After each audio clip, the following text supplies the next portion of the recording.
Subscribe to Knowledge Gate Bytes channel, जहां हम discuss करते हैं computer science related topics small videos में। तो चलिए सर, अभी बात करते हैं आर्टिफिशियल न्यूरल नेटवर्क के बारे में, ANN। तो आजकल मशीन लर्निंग और ये जितना भी हाइप है ना, और हाइप क्या एक्चुअल प्रैक्टिकलिटी, ये सारा जो मशीन स्मार्ट हो रहे हैं and then taking this all thing ChatGPT and सब कुछ, उसकी कहानी शुरू होती है आर्टिफिशियल न्यूरल नेटवर्क से। तो यहाँ पर आप ये छोटा सा एनिमेशन देख रहे हैं जहाँ पर it's a kind of a neural network, जहाँ पे दो इनपुट हो सकते हैं, या तो एक डॉग की इमेज हो सकती है, कैट की इमेज हो सकती है, and you see using input layer and some hidden layer and output. ये मशीन कैसे कर रही है अभी हमें नहीं पता, बट ये बता रही है कि whether it is a dog और अ कैट। अब ये काम होता कैसे, तो उसके बिल्कुल बेसिक में जाके एक एक बात आपको समझाता हूँ। आई होप पूरे पैटर्न, पूरा आइडिया बहुत सिंपल एग्जाम्पल से समझेंगे। अब देखो, ये जो न्यूरल नेटवर्क है ना, ये एकदम ह्यूमंस का जो ब्रेन है उसकी तरह काम करता है। मान लीजिए एक छोटा बच्चा है ना, धीरे धीरे अपने जीवन में वो बहुत सारे डॉग्स को देखता है, बहुत सारे कैट को देखता है, और सारे डॉग्स, कोई भी दो डॉग एकदम सेम तो नहीं होंगे, तो सारे डॉग्स में कुछ ना कुछ डिफरेंट जरूर होगा। डॉग्स की तो वैरायटी इतनी अलग अलग हो सकती है कि देखने में समझ ही नहीं आएगा कि एकदम सेम एकदम डिफरेंट है। Same applies to cat. But धीरे धीरे हमारा दिमाग इतना स्ट्रांग होता है कि अब जब भी हम किसी नए डॉग को देखते हैं तो हमारे लिए तो बच्चों की बात है बताना कि एक डॉग है या कैट है, इजंट इट। हम अंदाजा लगाना सीख जाते हैं, लेकिन समझने की बात क्या है, हमारे दिमाग की पहले ट्रेनिंग हुई है बहुत साल। तो कई साल हमने देखा, हो सकता है कभी कभार हम गलती भी करें, उससे भी हम सीखते हैं, बट धीरे धीरे वी गेट द आइडिया कि क्या डॉग है क्या कैट है। तो किसी भी न्यूरल नेटवर्क का एक बहुत सिंपल सा एग्जांपल पहले मैं बना रहा हूँ कि सिर्फ काइंड ऑफ एक लेयर का कि कैसे काम करता है, एंड देन हम समझेंगे आगे इसमें क्या डिटेलिंग है। देखो, होता ये है कि जैसे मैंने बोला, दो स्टेप की प्रोसेस है। पहले आप किसी भी न्यूरल नेटवर्क को ट्रेन करते हैं, like a human network, human neural network, and then उसके बाद उसको हम यूज करते हैं। तो यहाँ पर एक छोटा सा एग्जाम्पल मैंने बनाने की कोशिश की है। जैसे देखिए, दो इनपुट हमारे पास है। पहला इनपुट है नंबर ऑफ ट्रेनिंग आवर्स। ये मैं बनाना क्या चाह रहा हूँ, एक तरह का हम बहुत सिंपल सा आर्टिफिशियल न्यूरल नेटवर्क बनाना चाह रहे हैं जो ये बताएगा कि कोई एथलीट है। हम उसमें दो इनपुट लेंगे कि वो एथलीट ने डेली की बात कर रहे हैं, डेली वो कितने आवर ट्रेनिंग करता है और डेली वो कितने आवर रेस्ट करता है, और उस बेस पे हम एक प्रिडिक्शन करेंगे 0 से 1। अगर 0 इसका मतलब उसका मेडल आने का चांस नहीं है, 1 मतलब उसका मेडल आने का चांस है। इस तरह का सिंपल न्यूरल नेटवर्क है। अब हमें क्या क्या चाहिए, x1 और x2, ये तो इनपुट है जो हमें पता लगेगा। For example there is some random athlete, let me say वो athlete is very serious, he और शी। अब मान लेते हैं कि वो दिन में रोज 8 घंटा 8 आवर्स वो ट्रेनिंग करता है, एंड देन क्योंकि आप स्पोर्ट्स पर्सन, आपको अच्छा रेस्ट चाहिए, लेट मी से दिन में वो अगेन 10 घंटा सोता है, 10 घंटा वो रेस्ट करता है ओवरऑल। और इस बेस पे हमें बताना है कि उसके मेडल आने के क्या चांस है ना। मान लीजिए अगर हमें लग रहा है कि बहुत अच्छा कर रहा है, लेट मी से उसका मेडल आने का चांस 1 है। बट ये वेट्स क्या होने चाहिए, दोनों में कौन सा फैक्टर ज्यादा इंपॉर्टेंट, और मशीन कैसे सीखेगी। मतलब फॉर एग्जांपल, अगर कोई एथलीट ऐसा है जो 18 घंटे ट्रेनिंग कर रहा है, रेस्ट सिर्फ 2 घंटे कर रहा है, ऑब्वियसली वो लॉन्ग टर्म में सर्वाइव नहीं कर पाएगा, because this is not practical. या अगर ट्रेनिंग सिर्फ वो 1 घंटा करता है बट वो 18 घंटा सो रहा है, तब भी उसका मेडल आने की उम्मीद कम है। तो अब हम करेंगे क्या, हम करेंगे ये कि हमारे पास ना, मतलब किसी, वेदर वो ह्यूमन ब्रेन है या आर्टिफिशियल न्यूरल नेटवर्क है, हमारे पास एक बड़ा डेटा सेट होना चाहिए। तो मान लीजिए हम एक सर्वे करते हैं और हमारे पास 10,000 पर्सन्स हैं, एथलीट्स हैं, उनका डेटा सेट है जो सब हमें बता रहे हैं कि वो कितने आवर ट्रेनिंग करते हैं, कितने आवर रेस्ट करते हैं, और उनका मेडल आया कि नहीं आया। यानी कि input, it's a kind of a supervise learning. तो इनपुट भी हमारे पास है, आउटपुट भी हमारे पास है। इस बेस पे ये 10,000 लोगों का डाटा मान लीजिए हमारे पास है। लेट मी से हमने इस मशीन को 8,000 लोगों पे ट्रेन किया। अब मान लीजिए हमने पहले रैंडम वेट से स्टार्ट किया, हमने कुछ भी यहाँ पे रैंडम वेट रखे, फॉर एग्जांपल हमें नहीं पता, लेट मी से this is also 0.5, this is also 0.5 हमने रखा, और इसने प्रिडिक्ट किया। पहले वाला ही केस ले लेते हैं कि 10 घंटा ट्रेनिंग कर रहा है, 8 घंटा रेस्ट कर रहा है, हमारे हिसाब से ओके है। बट फॉर एग्जाम्पल हमारे नेटवर्क ने बोला the answer is 0 for example. अभी वो कैसे बोला, एक्टिवेशन फंक्शन क्या, उसकी बात करूंगा। हमने क्रॉस चेक किया, आंसर 0 है कि 1 है। मान लीजिए आंसर 1 होना चाहिए था, बिकॉज हमें पता है कि वो एथलीट का मेडल आया था। तो अब हम क्या करेंगे, अब देयर आर सर्टेन एल्गोरिथम्स, आगे जाके हम सीखेंगे, back propagation and gradient descent method, बहुत सारे मेथड हैं जो समझेंगे there is a problem, there is a error. और अब वो क्या करेंगे, वो करेक्शन करेंगे वेट्स के अंदर। तो इन वेट्स को रिडिफाइन करेंगे। इवन यहाँ पर एक बाइस भी हम अप्लाई करते हैं, जो हमने लास्ट वीडियो में समझा था। तो बायस भी हम यहाँ पर अप्लाई करेंगे और इसको थोड़ा सा मॉडिफाई करेंगे, फिर एक अगला, फिर एक अगला। इस तरह 8000 मान लीजिए अलग अलग डेटा सेट पर हम इसको ट्रेन करेंगे। और इतने लंबे ट्रेनिंग के बाद फिर हमें लगेगा कि यार बार बार गलती करा तो सीख रहा है, गलती करा तो सीख रहा है, और इसके वेट्स काफ़ी मॉडिफाइड हो गए। मतलब फॉर एग्जाम्पल तो बाद में पता लगेगा, बट लेट मी से 2 3 4 5 point and just like 0.5 to 19 ऐसा करके कुछ वेट्स आ गए। बाइस की वैल्यू लेट मी से आ गई -7 समथिंग लाइक दिस। ये जो पूरी कैलकुलेशन हमने करी ये है किसी न्यूरल नेटवर्क का ट्रेनिंग। उसके बाद अब हमारा एक्सपेक्टेशन है कि जो रिमेनिंग 20% ऑफ डेटा है, लेट मी से जो 2000 एथलीट्स हैं, अब हम टेस्टिंग करके देखेंगे कि अब जब हम नया डेटा देखते हैं तो ये सही तरह से प्रिडिक्ट कर पा रहा है, एस्टिमेट कर पा रहा है कि नहीं कर पा रहा है। मान लीजिए अगर 90-95% केस में सही बता पा रहा है तो एक बहुत छोटा सा नेटवर्क हमने ट्रेन कर लिया। हालांकि बहुत ही सिंप्लीफाइड एग्जाम्पल है, बिकॉज मेडल आपका आएगा कि नहीं आएगा, बहुत सारे इनपुट हो सकते हैं, है ना। आप किस कंट्री से बिलोंग करते हैं, आपका फिजिकल उस स्पोर्ट्स के हिसाब से अपीयरेंस कैसा है, बहुत सारे इनपुट हो सकते हैं। मैं तो बहुत सिंपल एग्जांपल एक लेके चल रहा हूँ। दूसरा आउटपुट फंक्शन, ये यहाँ पर आउटपुट क्या है वो तो आप समझते हैं, है ना। तो हम क्या करते हैं, वेट को xi को वेट से, देन x2 को w2 से, अलॉन्ग विद बायस हम ऐड करके रिजल्ट आता है। और जो लास्ट वीडियो में हमने समझा था हमारा सिग्मॉइड फंक्शन, तो सबसे सिंपल जो फंक्शन है जो 0 से 1 की रेंज में आंसर को लेके आता है वो यहाँ पर है, that is 1 divide by 1 plus e की पावर -y। और यहाँ पर ऑब्वियसली एकदम 0-1 नहीं आएगा, आंसर 0.2 भी आ सकता है, 0.8 भी आ सकता है। मान लीजिए हम मान लेते हैं 0.5 से अगर कम आया तो विल सी कि मान लीजिए हम मानेंगे कि मेडल नहीं आ रहा, 0.5 से ज़्यादा तो मानेंगे कि मेडल आ रहा है, समथिंग लाइक दिस। तो ये एक मैकेनिज्म है ना। तो अब ये जो न्यूरल नेटवर्क आप देख रहे हैं, इसका मतलब ऐसा नहीं कि आपने बस बना लिया और अचानक से बताने लगेगा। पहले इसको इसलिए कौन सी कंपनी अच्छा ये काम कर पा रही है, जैसे चैट जीपीटी, ओपन एआई अच्छा काम क्यों कर पा रहा है, माइक्रोसॉफ्ट का बड़ा डेटाबेस उसके पास है ना। तो जिसके पास बड़ा डेटा सेट होगा वो अपने नेटवर्क को उतने अच्छे से ट्रेन कर सकता है और ट्रेन करके उतनी अच्छे से काम कर सकता है।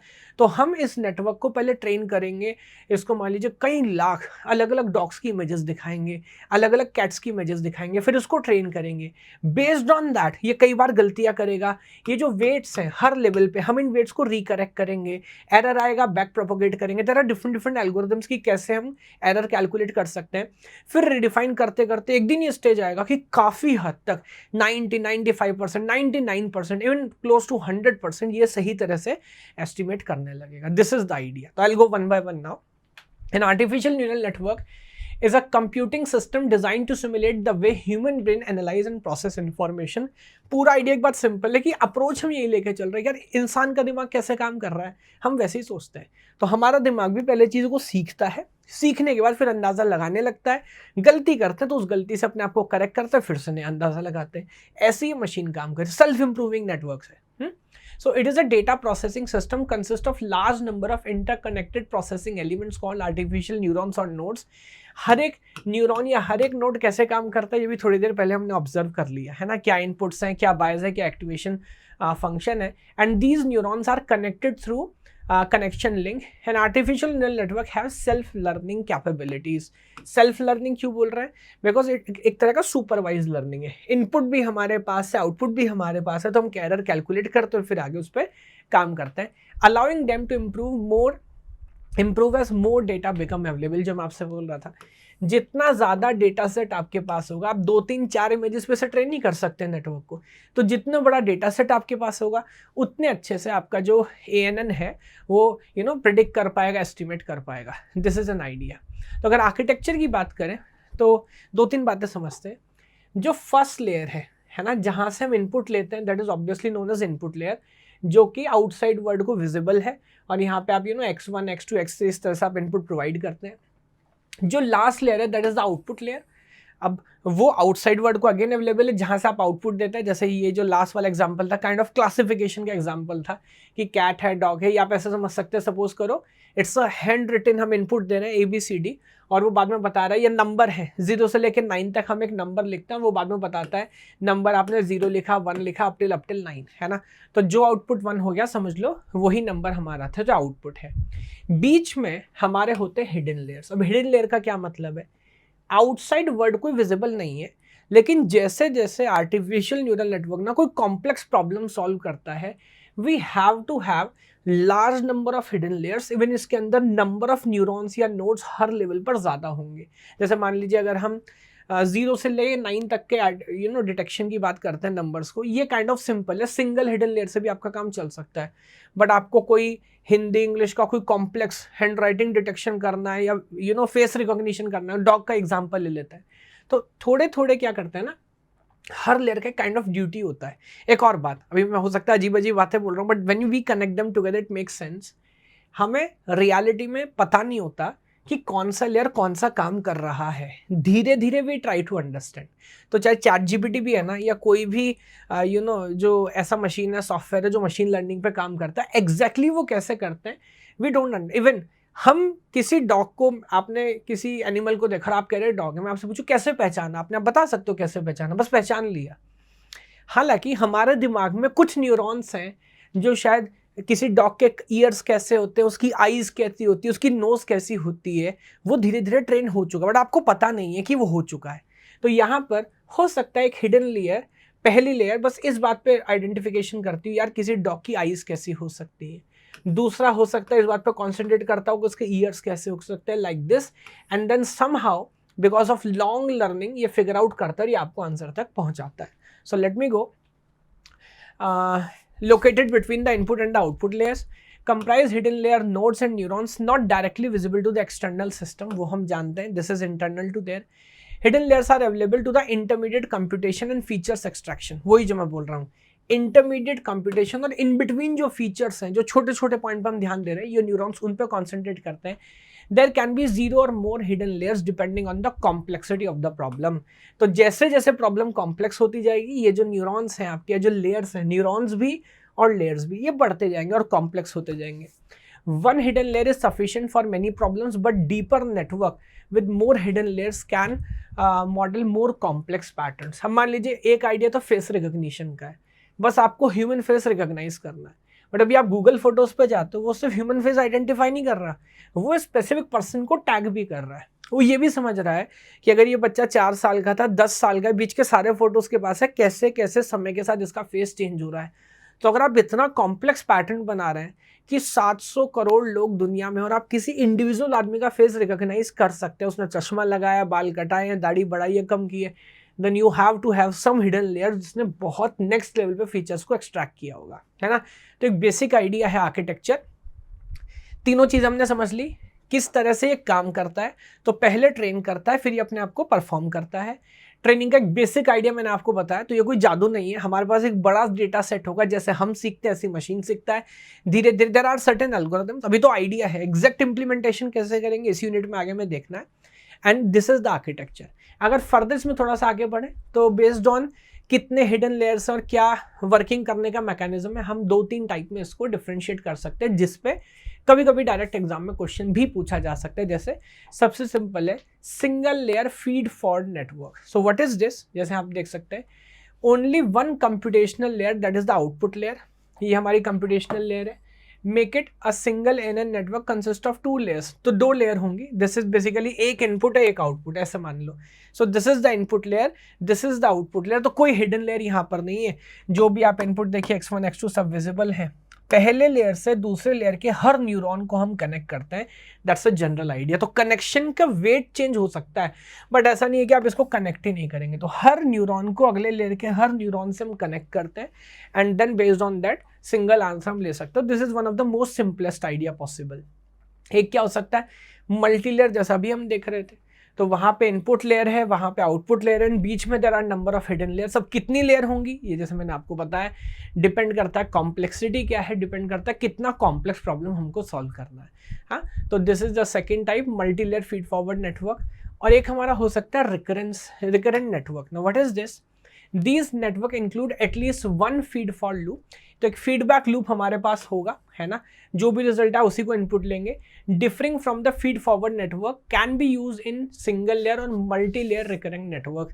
तो बेसिकली आइडिया क्या है, जैसे आप समझो डिजिटल में हम पढ़ते हैं ना सिक्वेंशियल सर्किट, तो जो रिजल्ट है वो करंट इनपुट पे नहीं, है ना, पास्ट इनपुट क्या था या पास्ट वैल्यू क्या थी उस पर भी डिपेंड करता है। तो दोनों चीज़ें, जो इनपुट आ रहा है वो भी, और जो मेरी पहली वैल्यू थी उसको भी मैं यूज़ करूंगा, then only I can proceed forward. तो अगर इस तरह का आइडिया आप यूज़ कर रहे हैं वेदर सिंगल लेयर में और मल्टीपल लेयर में, तो इस तरह के नेटवर्क को हम क्या बोलते हैं, रिकरेंट नेटवर्क, है ना। This is one idea. So ये एक basic idea, I think artificial neural network क्या होता है, उसकी ट्रेनिंग क्या है ना। फंक्शंस, एक्टिवेशन फंक्शन की तो हम बात कर चुके थे, ये एक बेसिक लॉजिक अभी आपको क्लियर है। अब आगे हम डिस्कशन करेंगे परसेप्ट्रॉन। तो ये भी एक तरह का आर्टिफिशियल न्यूरॉन है, but is the simplest idea possible. और परसेप्ट्रॉन की क्या वर्किंग और सिंपल इंप्लीमेंटेशन जो होती है ना, एंड गेट और गेट ट्रेनिंग पहली बार हम सीखेंगे। और जैसे भी हमने यहाँ पे बात की कि एरर आता है और एरर को करेक्ट करते हैं, कैसे करेक्ट करते हैं, परसेप्ट्रॉन को ट्रेन कैसे करते हैं, वो सारी चीज़ें एक बहुत सिंपल एग्जाम्पल से हम यहाँ पर देखने वाले हैं। अभी भी आप में से 75% से ज़्यादा स्टूडेंट्स ने सब्सक्राइब नहीं किया है, so please like, share and subscribe.